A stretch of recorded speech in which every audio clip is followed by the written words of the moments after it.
Okay, so here we're going to talk about ways to represent organic compounds. And what we mean by this is how do we actually draw these out and write these out, so take them from a three-dimensional model to actually putting them on paper in a way that's useful for us. Okay, so here are the different ways that we can represent our molecules. So the first is the molecular formula. So here, this is telling us that we have 4 carbons and we've got 10 hydrogens. And this is what this compound looks like. So the molecular formula, again, gives us some information, right? The number and types of each atom, but it doesn't really talk about or explain how those atoms are bonded to each other. That leads us to the structural formula, otherwise known as the Lewis structure. And this is going to show us how these atoms are all bonded to each other, which gives us a lot of information. Right, it tells us that the first carbon has 3 hydrogens, which I can see from my model here. So each carbon on the end has 3 hydrogens, and the 2 carbons in the middle only have 2. But each of the carbons has 4 bonds.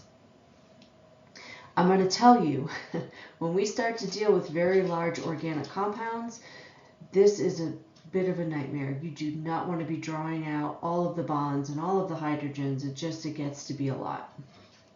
So that leads us to talking about the condensed structural formula.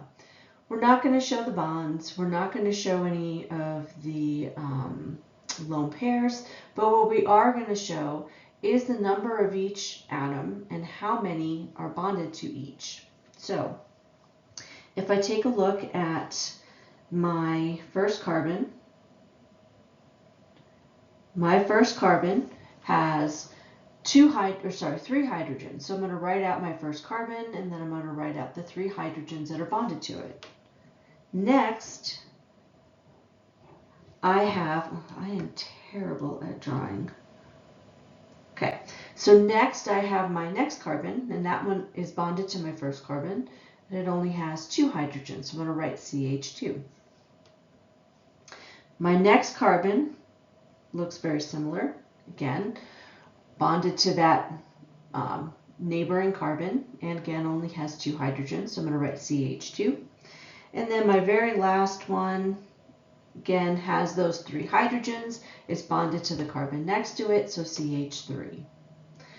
We can even condense this further, and rather than writing out CH2, CH2, we can say, I've got that CH2 pattern repeating twice. And so write out CH3, parentheses, CH2. I've got 2 of those, and then a CH3. Our last type is our skeletal structure formula.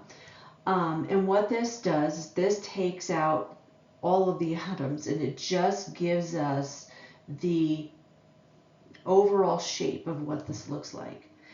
So there's a carbon at each junction of the 2 lines, or at each end of the line there's a carbon. So I have a carbon here, here, here, and here. So I have 4 carbons. Now it's understood that I'm going to fill this in with enough hydrogens to create 4 bonds for each particular carbon atom. If there's a hetero atom there, I would actually draw that in. So and of course this is not the case, and I'm going to erase it after I draw this, but if one of my carbon atoms had a chlorine, I would draw that in. Now, the reason why we draw this, let me get rid of that purple. The reason why we draw this to look like this is that is literally the shape of this particular compound. The way, because each of these carbon atoms forms a tetrahedral shape, it does zigzag like this. And so that's that representation for us. We can also have molecules that are cyclic, so they literally form a ring, and that would be what this guy looks like right here. Try to get him a little, there we go. There we go. And again, it becomes very crowded, and the bigger your molecules get, it's a lot of work to draw all those out, and it just kind of clutters everything and doesn't allow us to see what we really wanted to see. So this particular molecule has 6 carbon atoms. Each of those carbon atoms has 2 hydrogens. So again, I'm going to, at the intersection of each of these lines is represented a carbon atom. So I have 6 of them.